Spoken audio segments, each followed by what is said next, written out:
বুবলি আপুর যেহেতু হচ্ছে অনেক ফিটনেস অনেক দারুণ করে মেনটেন করে, তাকেও সুন্দর সুন্দর যে কোনো কিছুতেই অনেক সুন্দর করে কোনো কিছু প্রেজেন্ট করলে ওটা করতে পারে, চাইলে করতে পারে। কথাই বলে সময় যখন নিজের দখলে নেই তখন চেনা মানুষটাও হয়ে যায় খুব সহজেই অচেনা। বুবলিকে কেন্দ্র করে অপু বিশ্বাসের হার জিতের চলমান সমালোচনার মধ্য দিয়েই এবার সমস্ত দ্বন্দ্ব ভুলে বুবলির প্রশংসা করলেন চিত্রনায়িকা পরীমনি। একে তো বুবলি কেন্দ্রিক ঘটনা চক্রে চিরচেনা আপনজনদের সঙ্গে সম্পর্কের দূরত্ব তৈরি করেছেন অপু বিশ্বাস, আর তার উপরে সবচেয়ে কাছের বান্ধবী পরীমনিকেও দেখা গেল বুবলির দিকে বন্ধুত্বের হাত বাড়াতে, যা রীতিমতো একটা আলোচনা তৈরি করেছে সোশ্যাল মিডিয়ায়।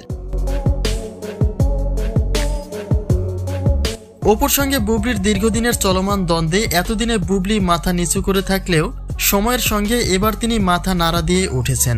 ব্যক্তি জীবন হতে অপু বিশ্বাসের কর্মক্ষেত্রগুলিতেও হানা দিয়েছেন বুবলি। এক কথায় একে একে পুরনো সম্পর্কের মানুষগুলিকেও হারিয়ে ফেলছেন অপু বিশ্বাস, আর তার উপরে অপু বিশ্বাসের আপনজন পরীমনির মুখেও শোনা গেল ভিন্ন সুর। তিনি লাইভ অনুষ্ঠানে বুবলির ফিটনেস আর লুকের প্রশংসা করেছেন, যা অপুর জন্য চরম একটা অশনি সংকেতই বলা যায়। পর্দা থেকে নিজেকে গুটিয়ে নিয়েছেন সেই কবেই, বাকি ছিল শুধুমাত্র 2-4টা শোরুম আর পার্লার উদ্বোধন। সেই জায়গাগুলিও এবার বুবলির জন্য হারাতে বসেছেন অপু বিশ্বাস। অপু বিশ্বাসের অতি ঘনিষ্ঠ গৌতম সাহা, যাকে বলা হয় অপু বিশ্বাসের ভাই, তাকেও দেখা গেল বুবলির সঙ্গে কেক কাটতে। বাড়ি সহ গৌতম সাহা মিলেই চরম আনন্দে কাজ করছেন বুবলিকে নিয়ে, যা অপুর জন্য চরম একটা দুঃসংবাদই বলা যায়।